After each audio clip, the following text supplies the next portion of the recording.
elevating the discussion while talking about the things that matter most.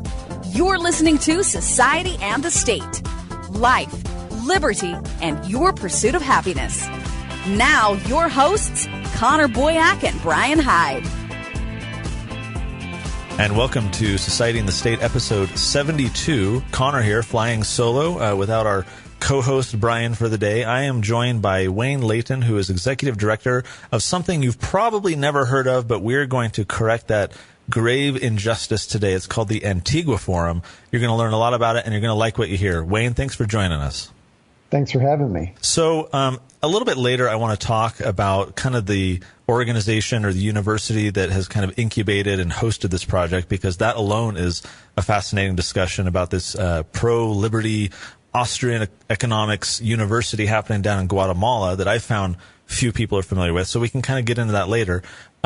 But I want to share with the listeners how I first came across what you're doing, because you emailed me out of the blue. This was, a little over a year ago now, and said, hey, wanted to invite you down to Guatemala for this Antigua Forum. And I said, what?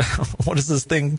I've never heard of it before. I've run in I remember it well. Yeah, I've run in these circles. I know you had mentioned a few people that we know in common who had told you about this Tuttle Twins project we're working on. And so you invited me down to come and talk about the Tuttle Twins and to get feedback and input. And so in getting your email, I went to the website, which we will link to on today's show notes page, societyandthestate.com/72. And I learned a lot more about it, and I was fascinated because I had never really heard about this. As I said, I kind of go to a lot of these conferences. I had just never come across this before. So I'm sure our listeners are in the same boat. You're the executive director. Can you bring us up to speed? What is this Antigua Forum? And then I want to kind of unpack some of the success stories and the experiences that have grown from it. Sure. Happy to do so, Connor. Really appreciate the opportunity. The Antigua Forum is a project of this university you mentioned in Guatemala, Universidad Francisco Marroquín, probably one of the most market-friendly universities on the planet. And for over 7 years now, we've been running this conference. It's called the Antigua Forum. It's an annual gathering of reformers, political reformers, entrepreneurs and business leaders, and experts in strategy and communications, a few think tank leaders, an eclectic crowd, but a real focus on entrepreneurs and political reformers. And these folks come together once a year in beautiful Antigua, Guatemala in January. Beautiful time of year to be down there. And we have them work on projects that are specifically designed to advance economic freedom, and through that, human well-being. And essentially, if I kind of hit the high point of what makes the Antigua Forum work, what makes it so successful, it's a mix of various things, people and projects and process, and I can delve into those a little bit more, but essentially it works so well because we combine the principles of a free society with the practice of a conference. And we do that by choosing the people very carefully, the projects that attend and that are worked on very carefully, and then walking all of them through a process that really, really works. So let's unpack what that means, because our listeners are probably driving in the car right now, or they're juggling some kids. Principles of a free society with the practice of a conference. So I'm going to explain my experience very briefly, and then I'd love for you to take it from there and fill in the details. So I had never been to Antigua Forum before. I went to the website, I watched a couple of videos, but I was not prepared for what I experienced. And if I could rephrase what you said, for me, the Antigua Forum was very much kind of the implementation of the ideas we talk about all the time. And in other words, it was kind of market freedom. There were several presenters who kind of had stations in this beautiful courtyard, and we kind of gave an intro pitch like, hey, come help me and come, help us move this project past whatever hurdle we have. But I've got competitors, right? Because there's like 9, 10, however many other people all presenting, and the participants that you've carefully selected flow freely between whoever interests them. It's not like we're all sitting in a room all listening to the same thing. Why choose that dynamic, and how, I guess that's the question first, is like, what led you guys to what gave you the idea to pick that format, because it is so different from what people are used to? So we want to practice what we preach. So backing it up, you said, well, what principles? If we're applying the principles of liberty, of a free society to the practice of a conference, well, what principles? What does it mean to walk our talk? Well, the principles are principles of a free society. A few basic rights for participants. You got to have a few ground rules for any free society, and you need that for a conference as well. Lots of self-organization, exactly what you're talking about. People can go work on whatever project they want to. Lots of opportunity for learning. Not a lot of speeches. And I'll get to that in a second, but that gets to the process and the way it works. So in the practice of a conference, you get the right mix of people, about 50 political reformers and entrepreneurs and others from all around the world, geographic diversity, diversity in skill sets. Out of those 50 people, about 10 of them are going to bring projects. We call them project owners. Those projects have as their end goal advancing economic freedom, either in business, it could be a for-profit project, it could be a non-profit project, or in politics as a political reform. But in all cases, it's advancing economic freedom. And then the process. Okay, so you got the people, you got the projects. What about the process? This is really what's unusual, what's different. These project owners pitch Shark Tank style to the other participants, and this is where you were talking about having to compete. So there's 10 people, they're all standing up, they're talking to the other 40 in this crowd. And those 40 people, they're your audience, they're your brain trust, they were going to help you. And you're pitching Shark Tank style, not asking for money. If you're a project owner, you're not there to ask for money, you're there to ask for advice. Please come help me. My project's going to change the world. It's going to help. It's going to help educate kids who don't have a good chance for education. It's going to help reform, pension, the public pension system in my country, or the water company that's nationalized and needs to be privatized. We need to have market forces there. Whatever it is, or it could be a startup venture that's really, really going to disrupt something. Yeah. So you're pitching, asking for attention from these other people. And then after everybody pitches, they go off in this corner, their own corner of a beautiful garden in Guatemala in January. And so we're outside in the sun, it's 70 degrees out, and each project owner has a station with a marker board and Post-it notes and a facilitator, somebody who knows how to walk with them through this process of, and here's the trick, or the steps of the process, if you will. Okay, if you're a project owner, we're going to ask you to help understand the problem you have, really understand it. And these other participants, they're going to dig in and even come at you a little bit. Is that really your problem? What's really holding you back from success? Right. After you work on this for a bit, you're going to brainstorm some solutions. Maybe you could take option A or option B or option C. Then the facilitator is going to help you pick an approach that's right for you as the project owner for this place and this time. It's something you can own. Because you're the one who's going to go home and implement it, which is the last step in the process, and that is developing an action plan to make it happen. For you to go home with an action plan, here's what I'm going to do first thing Monday morning when I get home. Here's where I'm going to be 3 months from now. Here's where I'm going to be a year from now. And this is what you're trying to get through during that event. It's 2 full days of hard work and a very, very different approach. And when I mentioned not a lot of speeches, not a lot of kind of formal approach to a conference. This is exactly what I'm getting at. After a short pitch, and the pitches are 3 minutes, and then we take you off the stage. As you know, I remember. Very strict, very strict. And then after we do that, and you're off in the garden, we regather for short updates and a little bit of discussion with maybe some tools that are useful from an experienced practitioner in the audience who says, hey, here's something I went through before and might be useful for you folks working on your projects. Nobody gets the microphone for more than 5 minutes. Nobody. What I found most interesting, Wayne, was at the end of the experience, I had a little bit different experience because rather than a 2-day presentation, I was a participant on the first day giving feedback on other projects, so I got to experience it more from that side. And then on the second day, I had kind of a mini pitch, and I had a 1-day experience presenting the Tuttle Twins. And so it was kind of fun getting both angles. The more fascinating thing to me was at the end of the 2 days, we sat around the entire courtyard in one big circle, and the microphone went down person to person to person around the entire circle of, 50 some odd people plus staff and so forth. And everyone got to share, their thoughts, a quick comment on your experience. And, you and I, folks in our network, we go to a lot of conferences, right? And so many of these experiences are passive. You sit, you listen, maybe there's a little networking time. You get some, quote, freedom because you get to choose between this track or that track, but you're choosing between this passive experience and that passive experience. What I found so interesting was every single person in that circle was excited and animated. They felt it was worth their time. These are people who are either worth a lot of money or have profound name recognition. They've built this huge brand for themselves, or maybe it's a startup and they're just getting started. These are people from all walks of life, experience, wealth, and everything in between.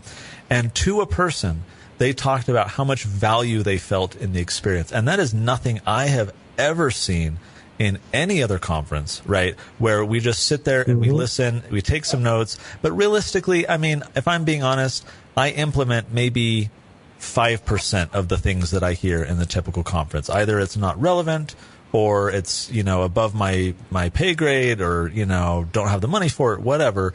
But it was fascinating to see people actively participating and being able to contribute to solving real problems. Share with me if you have a story or just some general thoughts from the participant side. You have these project owners, as you talk about. They get a lot of feedback, and then they go and they work on their projects. And I'd love to hear a success story or two so our listeners get an idea of that. We'll do that in a minute. But let's start maybe from the participant side. You've obviously now interacted with hundreds of people over the years who have come and participated. Share with us their perspective and the experience that they have in being able to actively contribute rather than passively listen. I'm happy to do that. Let me back up just a step before that, if I could, by saying you've really hit on the genesis of why the Antigua Forum exists. Like, what got us started this in the first place, which because you mentioned how excited people were and how it's so unlike other conferences. I'll tell you a little bit about that. People like to use the word unconference. It's very hip, very common, especially in the Silicon Valley circles and the entrepreneurial circles. And the Antigua Forum is an unconference, but it started a little bit different. The background was essentially as follows. The founder of the Antigua Forum, who worked on it with me, was the president of the university.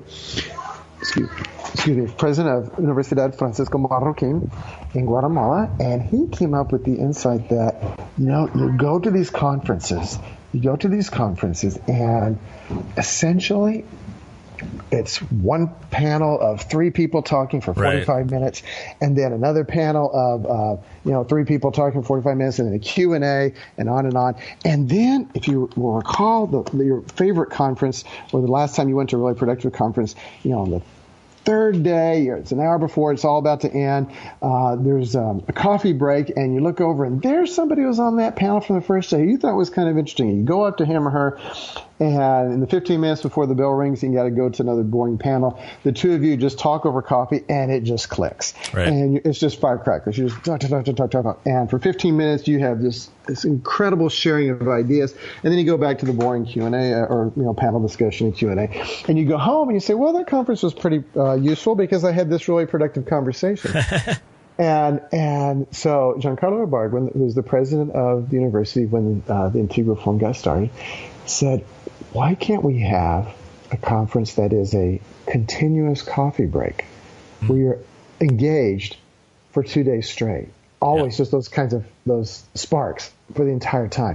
Why can't we do that? What do we need to do to make that happen? He said, well, the first thing we want to do is we want to have a nice mix of people, both people who are doing something right now actively so that there's a reason to be here. We call them project owners. And then some other folks who've done it before and have insights as entrepreneurs or as political reformers. These are the experienced people you're talking about with great name recognition sometimes. Yeah. And there's opportunities for them to learn from each other. And originally we thought of it as the old dogs teaching the new dogs, but we quickly realized that's not really how it necessarily happens. I mean, that certainly happens, But we also see people with different disciplines teaching each other. So we'll see the entrepreneur talking to the political reformer and saying, hey, what's your action plan to make that happen? What are you going to do? What are you going to do when you have a setback? What are you going to do when your biggest funder or your biggest ally or backs out on you? What are you going to? And boom, boom, boom. And the entrepreneurs ask these hard questions to the politicians, the political reformers, and they say, oh, well. But then sometimes we have people that started businesses, and the political reformers say, the ones who've been there before say, what are you going to do if this assumption doesn't hold, or if this coalition doesn't work for you, or if this message fails? And the business person will say, hadn't thought of that. So, you get the right mix of people, and the sparks just fly. Right. They just fly. So from the very beginning, we got the mix right, and created this environment where it was a continuous coffee break. And we realized, okay, if we have the right people, have the right set of projects, just a fair number of them, just the right kind, and then get this right process, really good things will happen. And that's why at the very end, when we pass the mic around and ask everybody to speak for just 60 seconds per person, you get these comments such as, I've never been to a conference. This is quoting a very successful businessman from the UK who said, I've never been to a conference where I felt like not 1 minute of my time was wasted. But you've done that. Wow. And that's what we're going for. Yeah, I mean, it's so interesting because you think about it, the project owners are the ones who are gaining a lot of value because they're getting input from these high net worth, high stakes, high name recognition, et cetera, type of people. So they walk away, as I did with the Tuttle twins. In fact, I sent you a photo of it. All those sticky notes, Post-it notes you talk about. I came home and we put them up in our conference room wall. So we're always looking at them, always thinking about them, always improving, always implementing. And so I walk away with a ton of value. And yet the participants themselves who have no pecuniary benefit, they have no project they're working on, it's amazing the satisfaction you feel when you're able to actively contribute, right? When you can help somebody else. And so it's very interesting to have that active model rather than the passive one. Wayne, if you would, share a project or two. Give our listeners a sense of what kind of stuff. I mean, you talked about it can be for-profit or non-profit. Maybe, from the recent conference, you guys just concluded one here recently, but what's an idea of a successful project or two that you've seen come out of the Antigua Forum? Sure, and I'll tell you a couple, and I'll start by saying that each one of these projects really got a great deal of benefit by coming to the Antigua Forum and by having the contributions of the people you just mentioned, the folks who kind of took an interest in one project or another, or sometimes two or three or four in the course of 2 days, and they dig in and they say, I decided to come over into your corner of the garden and help you because I have some knowledge I think will be useful for you. I went through an experience like you did. You're going through right now. I did this 10 years ago or 20 years ago, and you might benefit from this little piece of advice I have for you. So this just happened so many times. It was so successful, so helpful. But to give you an example of a project, I'll tell you first a story of somebody who did we'll call it it's a type of political reform project. There's a gentleman by the name of Sir Pierpoint. He lives in Panama, and he represents the biggest users of the Panama Canal, so shipping and trade. And he was very familiar with a neighborhood, a barrio, if you will, in Panama, very close to the canal zone, but very, very poor. So poor that they actually, in the canal zone and the free trade zone around that, being very prosperous, so very different that they used to refer to it as Hong Kong and Haiti. You can see the difference, just a few miles apart from each other. Yeah. And he said, I want to make this poor neighborhood Hong Kong and less Haiti. And so, what do we need to do? Well, we need to create a free trade zone, or at least making it much easier to have economic activity in this particular zone. So he came to Antigua Forum and said, it's in January. He said in May, we have a presidential election. There are 3 main candidates, and I would like to develop a pitch to come at these folks and say, you really need to do a free trade zone to help this impoverished area. And so a lot of our brain trusts rolled up their sleeves and helped them develop essentially a strategy to pitch the political leaders, the political candidates, I should say. And so he left that Antigua Forum gathering with a message, a pitch. and a strategy for approaching these people. Usually you leave with more than that, but he came with something that was so early stage, he just needed a few steps down the road. 1, 2, 3. Well, he came back the next year, and this is rare that we have the same project twice, but we had him come back the next year because he came back as we jokingly refer to him as the dog who caught the bus. He said, I'm here to tell you I pitched all 3 candidates. The guy who won was the most excited. Shortly after he was elected president of Panama, he appointed a commission to look into establishing a free trade zone, and he appointed 2 people to be co-chairman, this gentleman, Sir Pierpoint, and the Minister of Finance of the country. Wow. So he said, now what do I do? Success, but we don't have a free trade zone yet. And so we said, okay, welcome back. And we developed, the people working with him developed a complete strategy, because it wasn't as simple as, well, now you're free to do it. It was rather, now, what do you have to do to get a law through Congress that makes this possible? What do you have to do to get the right political coalitions, people who are interested? And that's everything from business leaders to civic leaders, religious leaders in this neighborhood who might be a little bit suspicious. Is this going to bring in some big companies? Are they going to take advantage of us? What are the benefits? What are the costs?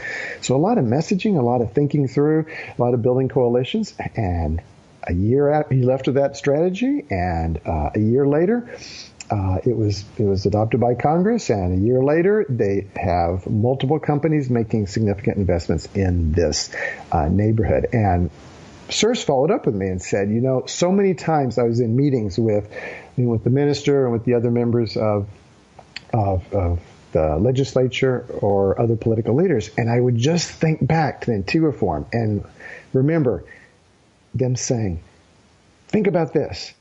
Be sure to raise this point. Don't step in this. Be careful about that. Be clear in articulating these benefits. And he did. And it helped him.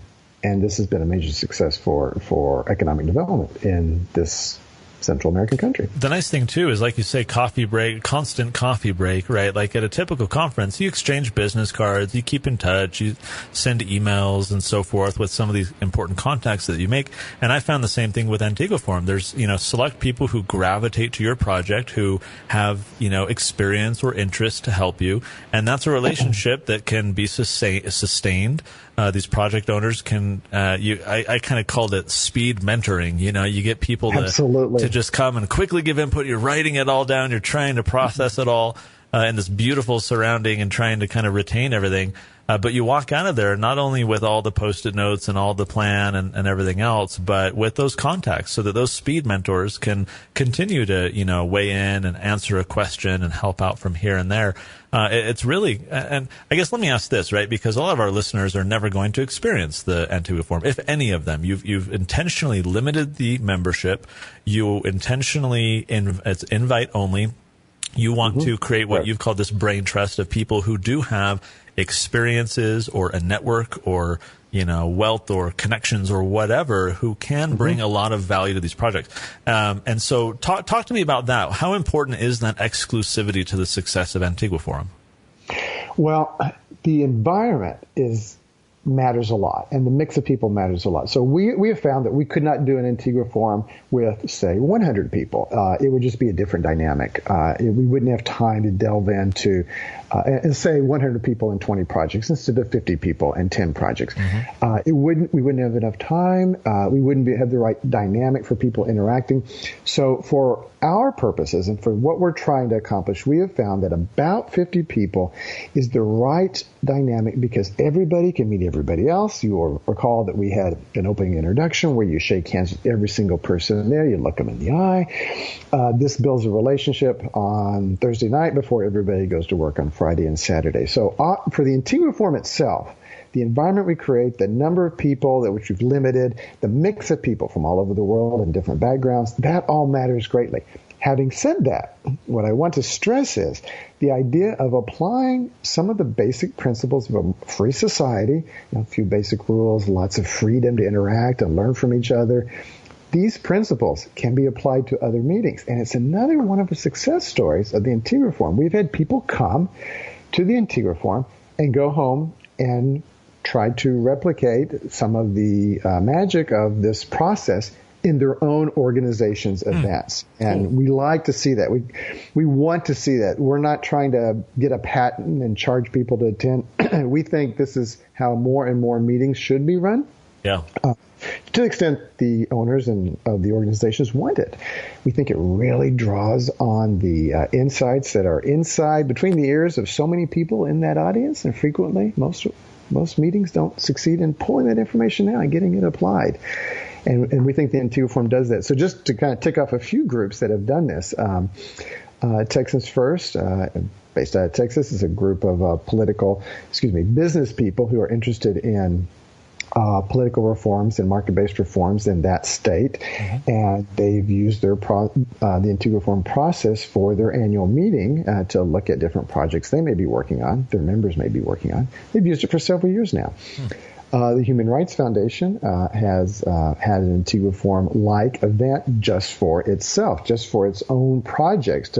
Instead of having 10 projects from around the world, it's just several projects related to the Human Rights Foundation to figure out how they can raise their game in what they do, and they're very successful as a result. The Atlas Network, they have had Antigua Forum-like experiences at their larger conference.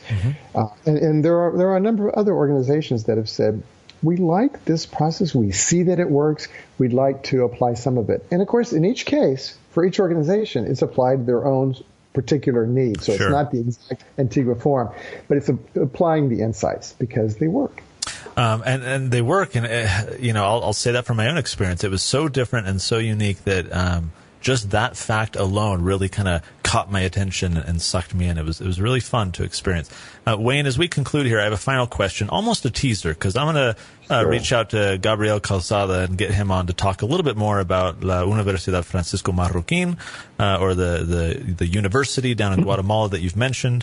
Give us a little teaser, because this is the host of Antigua Forum. This is part of the secret sauce, what's been incubating down in Guatemala that, I've seen UFM at Freedom Fest and other conferences kind of spreading word and advertising. But I'm going to guess a lot of our listeners who might lean towards a classical, liberal, Austrian economic type of education, perhaps that they would want for their children.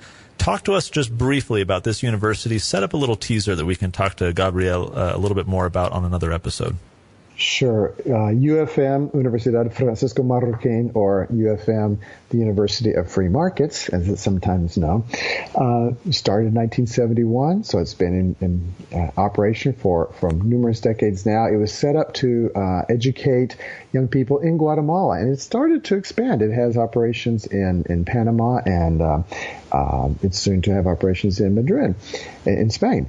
And the focus, unlike any other university in the world, the UFM has as its mission to teach and disseminate the ethical, legal, and economic principles of a society of free and responsible individuals.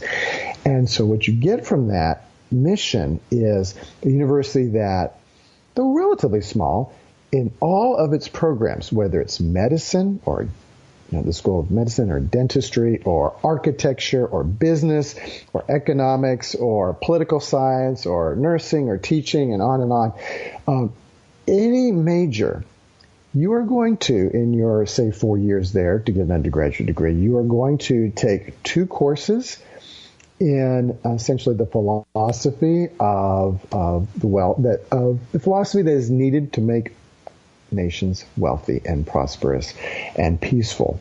So it says essentially an introduction to classical liberal economics, from the Scottish Enlightenment to Adam Smith to more modern thinkers. And as they get a little further into their undergraduate education, they'll have a couple of classes in economics. Again, doesn't matter what you're studying.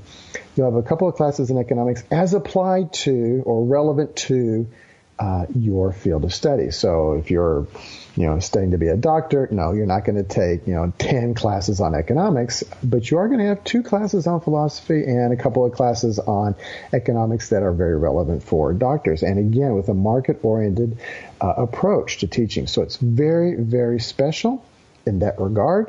Lastly, I would say that the university is run with an entrepreneurial mindset from top to bottom. So there's not tenure for the faculty. They are renewed every year. The deans run each each department essentially as a business in terms of they have their own budget and they're expected to make budget. And the trustees they tend to be business people and entrepreneurs with a vision to teach young people to appreciate kind of the causes and consequences of the wealth of nations. That's amazing. And, previous to a year or so ago, not having heard of these things, kicking myself thinking, oh man, I would have loved to have, spent a year of my college education at UFM, and now having toured the campus, the thought that kept going through my mind was, man, I'm totally sending my kids here because there's nothing else like it. And it's so great to see it expanding. So I hope our listeners will follow through and learn more about the Antigua Forum, about UFM. We will be linking to both on the show notes page, which is societyandthestate.com/72. Definitely worth your while, especially because so many people haven't heard about these hidden gems that hopefully we'll hear a lot more about in the future. Wayne Leighton, Executive Director of the Antigua Forum, thank you very much for joining us today. Thank you, Connor. It's a pleasure. You've been listening to Society and the State. For show notes, archives, and more great content, visit societyandthestate.com.